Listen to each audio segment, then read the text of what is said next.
Je ne sais pas à qui est destinée cette vidéo. Je ne sais pas si c'est pour toi qui me regarde en ce moment ou si c'est pour quelqu'un que tu connais.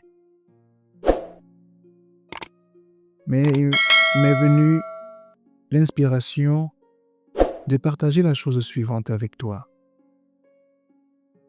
Qui trop embrasse, mal étreint.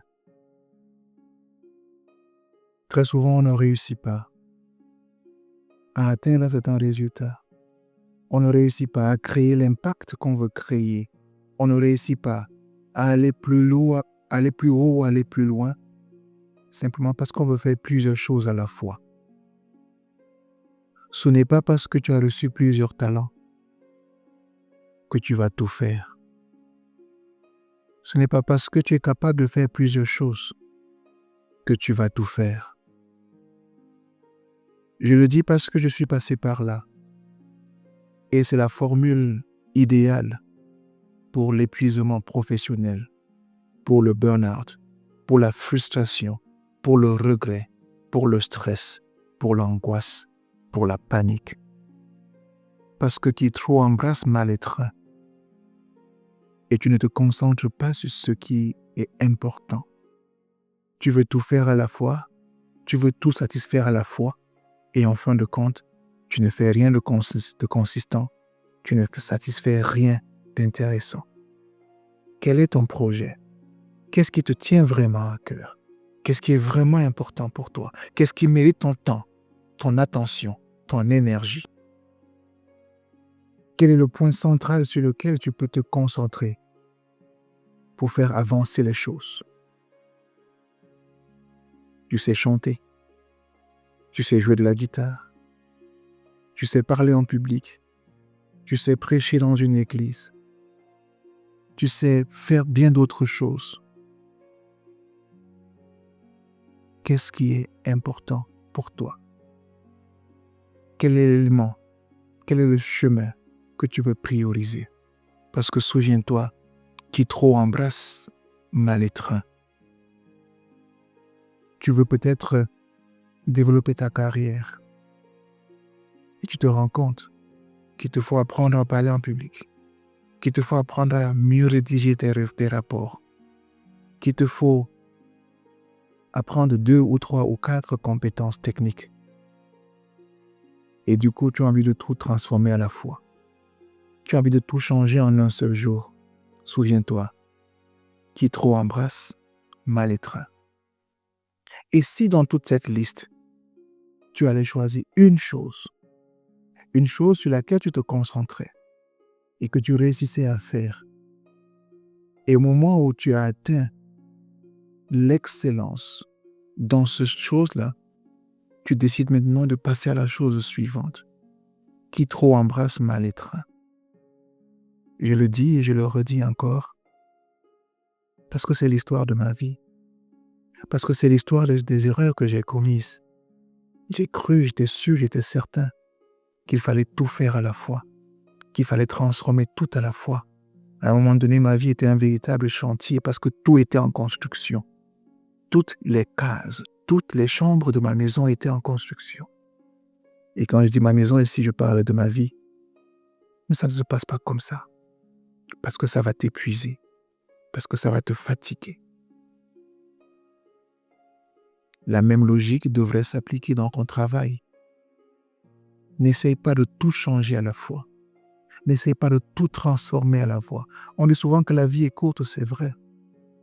Mais le temps que nous avons, s'il est bien occupé, s'il est bien géré, peut nous permettre de transformer beaucoup de choses. Parfois, on sous-estime ce qu'on peut faire en 10 ans et on surestime ce qu'on peut faire en 1 an. En janvier, on se dit, je vais faire ceci, je vais faire cela. On a une longue liste de résolutions parce qu'on croit qu'en 12 mois, on va faire le miracle.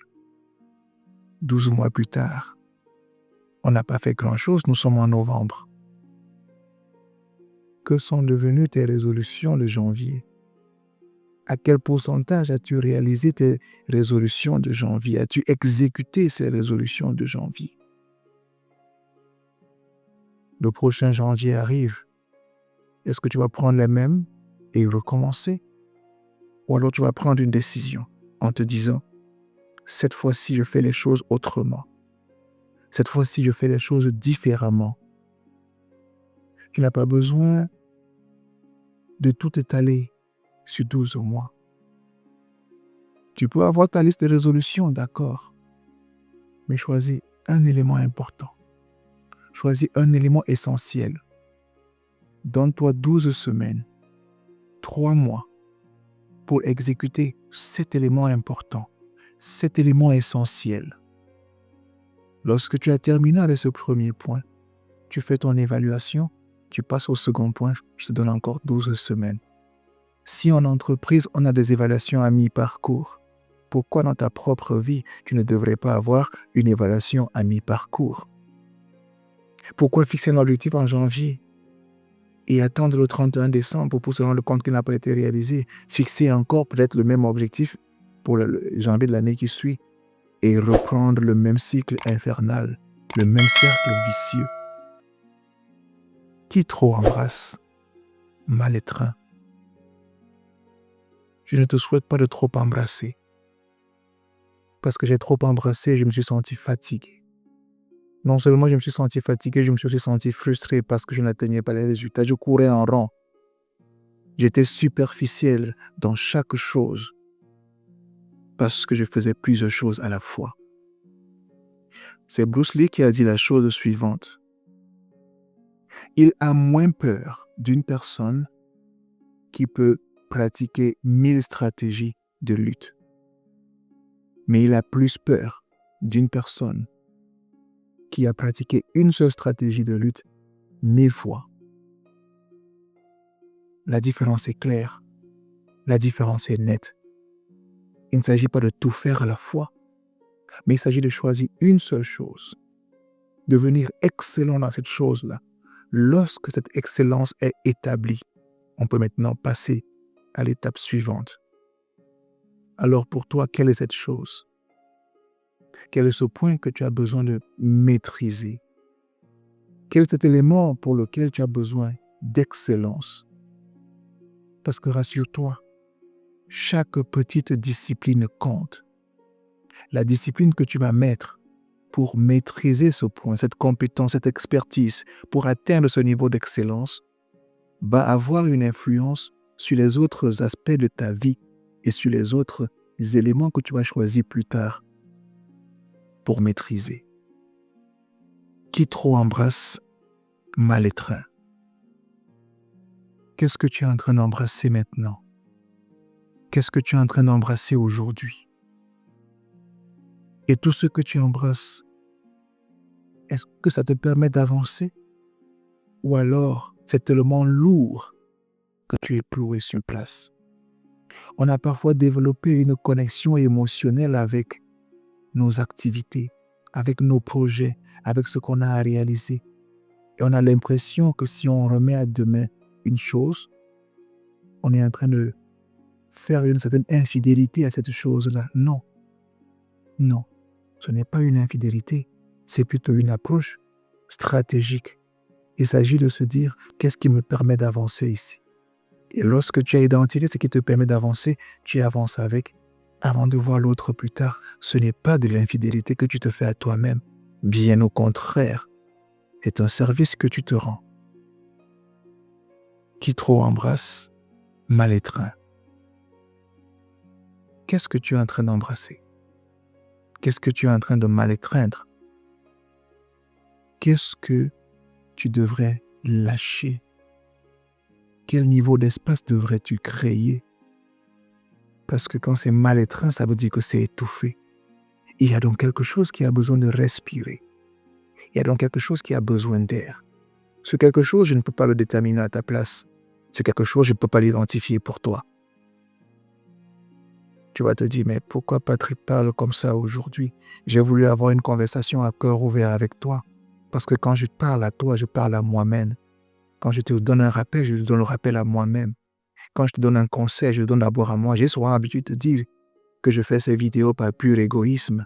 Parce que le premier bénéficiaire de ces vidéos, c'est moi. Quand j'en parle, j'en profite. Quand j'en parle, je m'entends parler. Et mon cerveau m'entend parler. Et je retiens ce que je suis en train de te dire parce que c'est utile pour moi aussi. Donc je te parle parce que je me parle. Qui trop embrasse mal étreint. Patrick, cesse de trop embrasser. Toi qui me regardes, cesse de trop embrasser. Je te souhaite de prendre ce rappel au sérieux et de faire une petite évaluation de ta situation. Si déjà tu as réussi à faire les choses avec une certaine aération, il y a de l'air qui circule, tant mieux. Mais si tu es en train de trop embrasser, alors il faut lâcher prise. Choisis la chose importante pour toi. Travaille dessus. Lorsque tu as réussi et que tu as atteint ton objectif, passe à l'élément suivant. J'espère que cette vidéo a été utile et que ce rappel de qui trop embrasse mal étreint vient à point nommé dans ta vie. Transforme ta vie, non seulement la tienne, mais celle de ceux qui sont autour de toi. À très bientôt et ne manque pas de regarder la prochaine vidéo et ne manque pas de t'abonner et de liker. Shalom. Ciao.